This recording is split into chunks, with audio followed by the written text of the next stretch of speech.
Prezados e prezadas alunas da Escola Nacional Tributária, hoje trataremos de um conceito que é nuclear ao conceito de direito tributário, que é o de tributo. O tributo é o centro de todas as análises que estarão dirigidas em nosso curso. É a partir deste conceito que nós iremos desenvolver os casos subsequentes, tais como a formação do tributo, a sua cobrança, a sua extinção e, portanto, ele é um conceito fundamental para que nós possamos desenvolver o nosso estudo. O conceito de tributo, ele recebe diversas acepções ordinárias e também dogmáticas. No nosso caso, nós encontramos no direito brasileiro um conceito legal de tributo que irá permitir que, de um ponto de vista sofisticado, o direito brasileiro possa resolver diversos dilemas e problemas teóricos e práticos. Estas acepções de tributos decorrem especialmente das visões do Estado. Se nós tivermos um Estado liberal, social ou socialista, o conceito de tributo irá se adaptar a estas formas de Estado, porque o tributo nada mais é do que um meio de financiamento da esfera pública de um determinado país.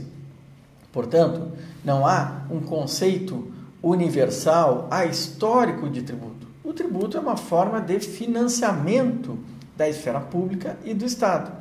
E, para tanto, ele se amolda às questões relativas de seu tempo. Existem diversas escolas sobre o conceito de tributo. A primeira escola é a do imposto como uma relação de forças, que é desenvolvida por Schneider e Biller. Em seguida, nós temos, por análise, a escola da dinâmica tributária de Roma, de Jean Antonio Micheli. Também as escolas contratuais dos tributos, que estão nos estudos de Grossus, Pufendorf, Hobbes e mesmo Locke. Nós encontramos as teorias jurídico-obrigacionais, mas também as teorias causalistas de Benvenuto Grisiotti e Oreste Ranaletti. Também nós encontramos as teorias normativistas de Alfredo Augusto Becker, Geraldo Ataliba e seguidas na atualidade pelo professor Paulo de Barros Carvalho. A primeira escola é a do imposto como uma relação de forças. A ideia de que o imposto nada mais é do que uma imposição do poder. O tributo não seria uma espécie de norma jurídica neutra e abstrata, mas o resultado de um confronto de forças que se desenvolve com um determinado resultado, que é a imposição da cobrança do tributo de um setor sobre o outro, de um grupo sobre o outro. Um exemplo bem claro é dado por uma passagem do 18 Brumário de Karl Marx, que diz que o imposto é a fonte de vida de toda a máquina do poder executivo. Governo forte e pesados impostos são sinônimos. O tributo, o imposto, como forma de arrecadação, como forma de financiamento, exige na medida do tamanho do Estado. Quanto maior o Estado, maior a necessidade de recursos para financiá-lo e, portanto, maior a carga tributária. Essa visão é uma visão nitidamente política da ideia de tributo ou de impostos, em que não se tem um elemento de autonomia em relação aos outros aspectos. Tributo, aqui, significa força. Essa ideia de que tributo é fruto da soberania fiscal é desenvolvida em nosso país por diversos autores. Por exemplo, Bernardo Ribeiro de Moraes compartilha desse entendimento ao dizer em sua obra: o poder fiscal é inerente ao Estado, fazendo parte de sua soberania o todo. Sendo soberano, o Estado pode impor sua vontade aos súditos, inclusive exigir tributos. seus súditos, os quais devem pagá-los, independentemente de qualquer vantagem a ser auferida. Portanto, a tributação é um ato de força, de soberania fiscal, sobre a qual cabe ao contribuinte, como súdito, submeter-se. Em seguida, nós temos as teorias contratuais do tributo, que rompem com essa visão de que o tributo é a mera ação da força de um poderoso, como se fosse alguém que impusesse a vontade aos seus súditos submetidos à sua vontade e que não houvesse nenhuma reciprocidade por parte daquele que os cobra. Nas teorias contratuais, o cidadão paga por tributos na proporção dos benefícios que ofere com a existência de um governo. Esta é a visão defendida especialmente por Hobbes, Locke, Adam Smith e por tantos outros teóricos, mas principalmente por aqueles que firmaram a ideia de que o poder possui limitações, que a soberania é limitada, e ela é limitada por um encontro de vontades entre os indivíduos que formam a esfera pública. A esfera pública não é, como na visão anterior, de uma formação de um grupo que impõe sua vontade sobre o outro, sem nenhuma relação de existência conjunta. Para estes autores, principalmente para Locke, Hobbes e tantos outros, a ideia de esfera pública é uma ideia de contratualidade, de encontro de vontades para a realização do bem comum. Portanto, aqui, o pagamento do tributo é uma forma de contribuição, é uma forma de auxílio, de subsistência para que exista a reciprocidade necessária por parte do poder. Essa ideia de que o tributo existe por uma necessidade mútua e coletiva fez com que diversos autores aprofundassem a noção de que o tributo possui uma finalidade. Podemos citar alguns pensamentos de alguns autores famosos sobre essa questão. Inicialmente, podemos citar Mirabeau, que em 1766 dizia: o imposto é o preço pelas vantagens que a sociedade concede aos seus indivíduos. Portanto, ele seria aquela contribuição pelo fato de que vivemos em sociedade. Proudhon, em 1861, irá ser um pouco mais radical. Ele dirá: o imposto é uma troca, na qual o Estado presta os serviços e o indivíduo o dinheiro. Neste caso, a reciprocidade se dá por meio de uma troca entre elementos distintos. O Estado prestando serviços, o indivíduo entregando recursos financeiros para que o Estado lhe devolva serviços novamente. Para Paul Leroy-Beaulieu, a função do Estado por meio do imposto consiste em pagar a cada um preço justo pelos serviços que recebe da sociedade e a justa parte que incumbe em suas dívidas sociais. Aqui, Paul Leroy irá apresentar uma noção um pouquinho diferente, a de que o tributo exige a noção de justiça. O tributo deve ser justo, deve ser proporcional, adequado, razoável às tarefas do Estado. Mas também ele não é adequado e razoável não tão somente pelos serviços que ele presta ao indivíduo, mas também pelo ônus que o indivíduo recebe por viver em sociedade. Vejamos uma sociedade que as gerações anteriores, de modo correto ou incorreto, criaram dívidas imensas, sociais imensas, e o indivíduo recebe como herança essas dívidas. Ele é responsável não somente por pagar tributos para receber serviços por parte do Estado, mas também para solver a dívida das gerações anteriores. Há, portanto, um vínculo intergeneracional entre gerações que faz com que as gerações presentes sejam responsáveis pelas dívidas anteriores e as futuras serão responsáveis pelas dívidas que forem legadas a elas. E também, não somente pelas dívidas financeiras, mas pelas dívidas sociais, econômicas, pelos dispêndios que venham a ser realizados para tornar a sociedade mais harmoniosa. Oliver Holmes, que é muito citado por diversos autores, dirá muito depois desses autores de tradição francesa que o tributo é o preço que pagamos pela civilização. Ou seja, o tributo é o preço, é o sacrifício que nós pagamos por viver numa sociedade civilizada. Portanto, apesar de todos os problemas que existem da vida em sociedade, ela é, ainda com todos os seus defeitos, uma situação muito melhor do que o estado de natureza. Nós teremos a defesa de posições diferentes, como em Montesquieu, que irá afirmar que imposto é uma porção que cada cidadão entrega de seus bens ao Estado para assegurar a proteção do restante. O tributo aqui, ele serve para financiar um serviço específico do Estado, qual seja, a segurança.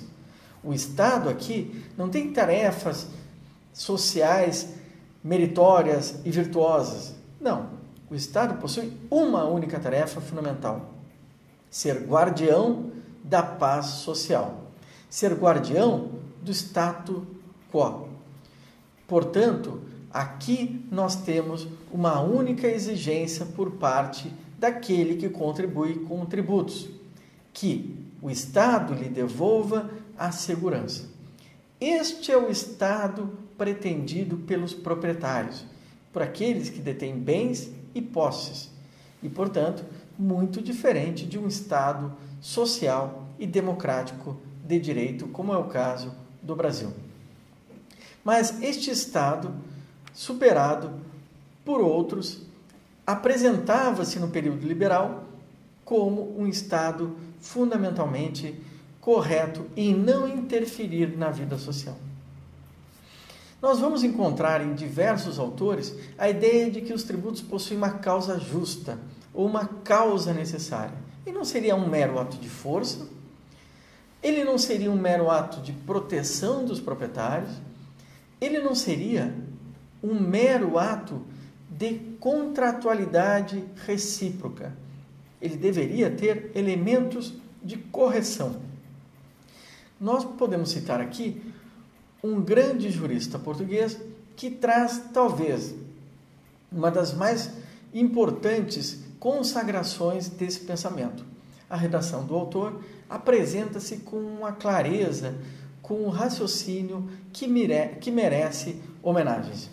Álvaro Paz escreve entre 1341 e 1344, portanto, muito antes de Montesquieu, muito antes de Proudhon, muito antes de Hobbes, Locke ou de todos os autores citados agora. E ele dizia: nem os imperadores, nem os reis, e muito menos os príncipes inferiores podem, sem causa legítima, conceder pedágios, guidágios ou imposto sobre o sal, e eles próprios receberem ou concederem talonária, impostos aduaneiros, sem causa legítima. Causa legítima é a defesa da via pública contra os salteadores em terra ou os piratas no mar, ou a defesa da fé e da pátria contra os pagãos, hereges, sarracenos e outros fins justos semelhantes. Portanto, o tributo deveria ter uma causa justa. Essa causa justa era fundamental para permitir que o tributo fosse legitimamente cobrado. Nós temos, posteriormente, essa ideia de causa justa como uma causa social, que vai se apresentar na teoria financeira do século XIX como teoria da solidariedade. Para Paul Leroy Biolet, as finanças públicas nacionais devem ser pensadas pelo princípio da solidariedade nacional e entre gerações e da responsabilidade perpétua pelas dívidas geradas. Cada indivíduo nascido em uma sociedade herda as dívidas anteriores, recebe o estado civilizacional anterior e, portanto, ele contribui não somente para receber serviços públicos, tal como na teoria contratualista, mas também ele contribui para viver naquele estado de civilização. E dizia que a contraprestação pelo fato do indivíduo pertencer e oferir benefícios em vida nacional, em todos os seus aspectos, morais, intelectuais, culturais e serviços públicos, é que justifica a tributação.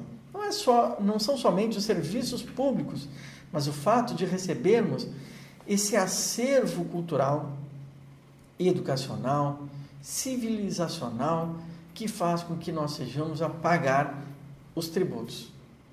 Portanto, é uma teoria que recebe uma ideia um pouco mais sofisticada do que as anteriores. Nós vamos encontrar em outros autores a ideia da teoria da distribuição dos encargos públicos, em que os tributos são uma forma de solidariedade social, distribuindo estes encargos conforme a capacidade de cada um. Essas teorias são, de uma certa forma, formuladas sobre uma ideia geral, sobre uma base geral de que os tributos precisam e necessitam de uma causa legítima. Portanto, será na Itália, em 1667, nesta grande obra escrita em Veneza, que irá surgir uma nova abordagem sobre o problema da justificação dos tributos. Esta obra fará escola na Itália e será seguida por diversos autores, dentre os quais nós podemos destacar Benvenuto Grisiotti e Oreste Ranelletti, que são dois autores vinculados à denominada Escola de Pavia. A Escola de Pavia, ela irá defender a chamada teoria causalista do tributo.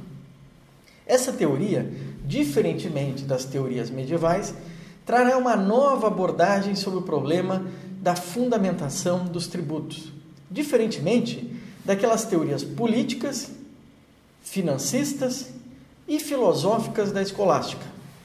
A tributação aqui legitima-se não apenas no poder soberano do Estado, mas na vantagem que proporciona a cada um dos indivíduos.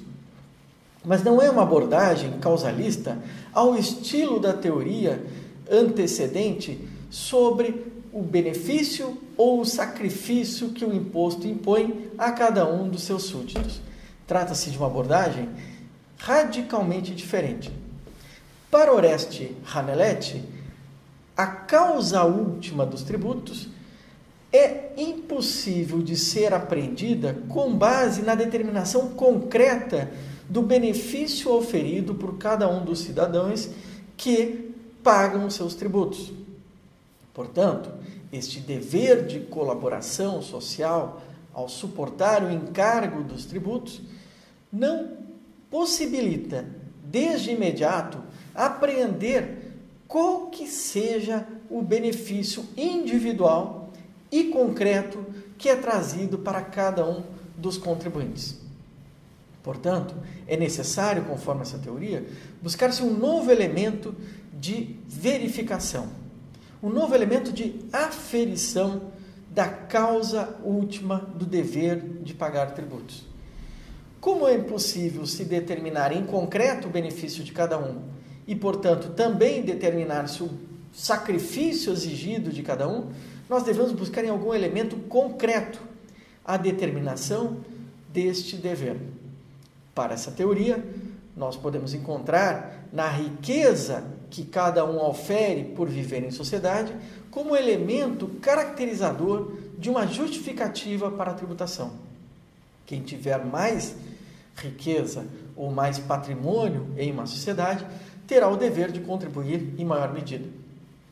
A esta teoria, a este conceito, denominou-se o princípio da capacidade contributiva, em que cada um dos contribuintes deve realizar o seu sacrifício individual com base na sua capacidade econômica. Quanto maior a capacidade econômica, maior o dever de contribuir. Quanto menor a capacidade econômica, menor seria o dever a ser suportado por parte do contribuinte. Há, portanto, como podemos ver, uma mudança radical, revolucionária em relação aos conceitos anteriores. A teoria política dizia que o tributo é mera manifestação da soberania do governante e, portanto, não possuía nenhum critério além da vontade do soberano em instituir um tributo. A teoria financista buscava algum critério fundamentado no benefício oferido por cada um dos contribuintes e o sacrifício a ser suportado por cada um deles. As teorias escolásticas determinavam uma vinculação entre o indivíduo e o bem comum, entre a justiça geral e a justiça particular.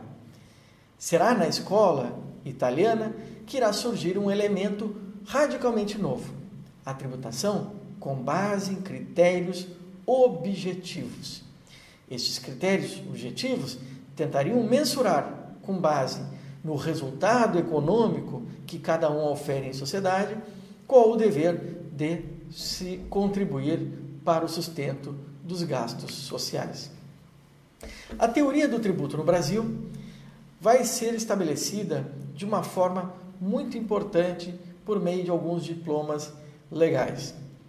O conceito legal de tributo irá trazer em seu bojo o conjunto das teorias que durante séculos foram se sedimentando e se construindo em relação ao conceito de tributo e foram positivados por meio de normas que até hoje representam o que há de mais elaborado em termos de conceituação legal de tributo. O primeiro conceito de tributo que nós podemos encontrar de forma sistemática na legislação brasileira encontra-se na Lei 4.320, de 17 de março de 1964. Esta norma, este artigo, estabelece em seu dispositivo do artigo 9º que o tributo é a receita derivada instituída pelas entidades de direito público, compreendendo os impostos, as taxas e as contribuições nos termos da Constituição e das leis vigentes. Portanto, aqui nós temos um primeiro elemento de definição do tributo como sendo parte do direito das finanças, do direito financeiro, tratando das entradas, ou seja, das receitas públicas, e determina quais são os sujeitos capazes de realizar a cobrança do tributo. Determina também as espécies de tributos e a finalidade. Determina em seguida o dispositivo que o conceito de tributo em matéria financeira destina o seu produto ao custeio das atividades gerais ou específicas exercidas por essas entidades. Portanto, aqui nós temos a finalidade expressa por meio da tributação. Este conceito, ele não era propriamente o mais preciso que nós encontramos. O conceito de tributo que nós veremos no Código Tributário Nacional possui uma superioridade dogmática. Ele consegue trazer elementos essenciais à noção de tributo, como nós poderemos ver em seguida. O CTN irá determinar no artigo 3º que tributo é toda prestação pecuniária compulsória em moeda ou cujo valor nela se possa exprimir, que não constitua sanção de ato ilícito, instituída em lei e cobrada mediante atividade administrativa plenamente vinculada. Essa redação é superior à redação da Lei 4.320 e traz os elementos fundamentais ao conceito de tributo. O primeiro é a natureza compulsória deste. Ele determina uma divisão, um distanciamento entre o conceito de tributo e outras figuras afins. O tributo é, portanto, uma obrigação ex lege, fruto da vontade do Estado, da vontade pública, formulada por meio de leis, que estabelece de modo compulsório, obrigatório, a sua imposição. A vontade aqui do sujeito passivo é irrelevante para o surgimento da obrigação obrigacional. Não é tal como nas obrigações ex contracto ou quasi contractos, em que a vontade é perquirida, é verificada para se determinar a validade do negócio jurídico. Aqui, a vontade do sujeito passivo e a do sujeito ativo são irrelevantes para se determinar a existência do tributo. O tributo, portanto, se diferencia de outras figuras próximas, tais como os contratos administrativos. Por exemplo, o contrato de locação entre a administração pública e um particular, ou um contrato de comodato entre a administração pública e determinado particular. Outras figuras afins são afastadas, como a doação e o empréstimo, ou mesmo os negócios jurídicos que são realizados com a administração pública. Nós podemos citar como exemplos as contribuições para determinados clubes ou associações como figuras distintas do tributo. O tributo não possui, portanto, a existência da vontade como elemento determinante na formação da obrigação. Essa obrigação surge ex lege, portanto, por determinação imperativa, cogente, em que a vontade das partes não é necessária para a formatação final dos deveres obrigacionais. O segundo elemento que esse dispositivo nos traz, o artigo 3º do CTN, é a natureza pecuniária da obrigação tributária. Essa natureza monetária. Tributo é, portanto, a obrigação expressa em moeda. E aí nós diferenciamos a tributação, o tributo, de outras figuras afins no direito administrativo e constitucional que não possuem este dever de prestação em moeda, tal como, por exemplo, o serviço militar obrigatório, ou o serviço eleitoral, o serviço de mesário em eleições, ou de presidente de mesa em eleições, que se diferenciam porque a contribuição do cidadão não é de modo monetário, mas é por meio de uma ação pessoal. Ou a participação no tribunal do júri, e que também não temos essa figura. Outras figuras semelhantes, a requisição administrativa, como por exemplo, quando a administração precisa de determinado bem ou veículo, ou bem móvel ou imóvel, para realizar suas atividades em determinada situação. O exemplo clássico é quando uma cidade, uma localidade, possui uma determinada calamidade pública e a administração requer a utilização de determinado ginásio ou escola para fins de abrigar os desalojados. Nós também diferenciamos aqui o tributo da desapropriação. A desapropriação também possui a justa retribuição em moeda, mas ela não tem o mesmo sentido do tributo, porque aqui trata-se de uma indenização e não de uma contribuição para o financiamento de atividades gerais do Estado. Ou diferencia-se do tombamento, que é uma restrição administrativa do patrimônio do particular, ou da servidão administrativa, ou da ocupação temporária, ou de outras formas de limitação administrativa. O conceito de tributo também diferencia-se porque estabelece a noção de natureza arrecadatória do tributo. O tributo possui uma natureza que é de realizar o custeio das atividades públicas, portanto, ele tem uma natureza arrecadatória. A tributação aqui visa arrecadar receitas para o Estado para realizar as atividades gerais ou específicas, e não para reprimir atividades ilícitas. Portanto, o tributo aqui diferencia-se de figuras semelhantes, tais como as multas administrativas, as multas penais, as multas de trânsito, as indenizações. Portanto, tributo serve para arrecadar. A multa serve para punir. Esta função fiscal do Estado essa função fiscal do tributo, ela é fundamental. E aí nós vamos diferenciar o tributo com natureza fiscal de tributos com natureza extrafiscal. São raros os casos em que o tributo assume uma natureza extrafiscal, como, por exemplo, no IPTU, com finalidade extrafiscal, previsto no artigo 182, parágrafo 4º, inciso 2, em que aqui ele tem uma natureza punitiva.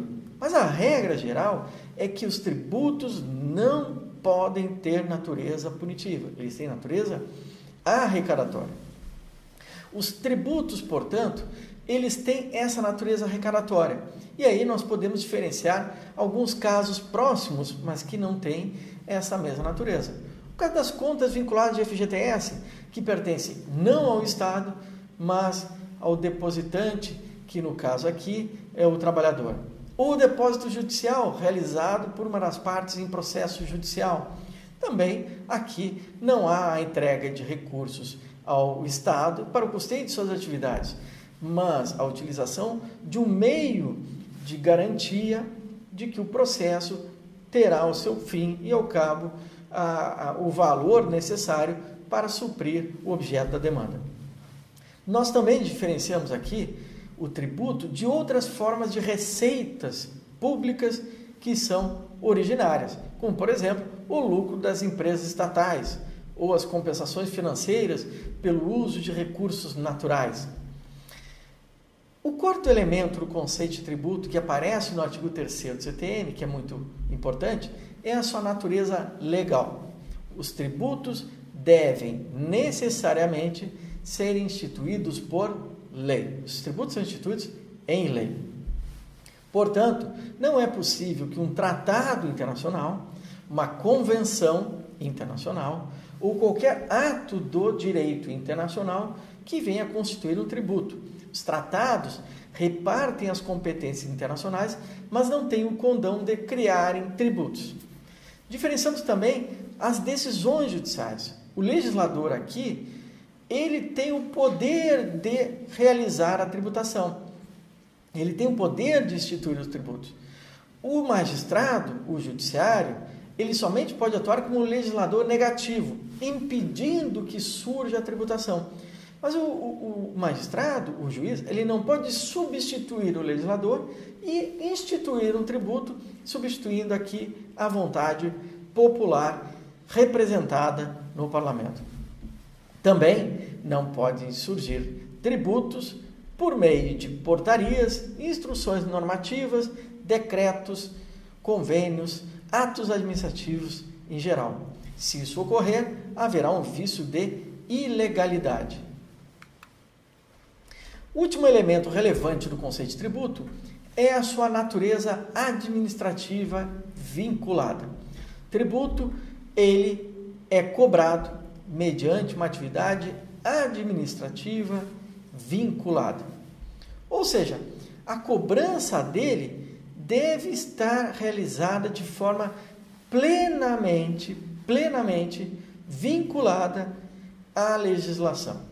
Não há campo aqui para o arbítrio, que é o exercício puro da vontade, e nem para atos discricionários, onde o poder público optaria por meios mais convenientes e oportunos ao seu bel prazer. Não. O tributo ele tem que ser cobrado nos limites estritos da lei.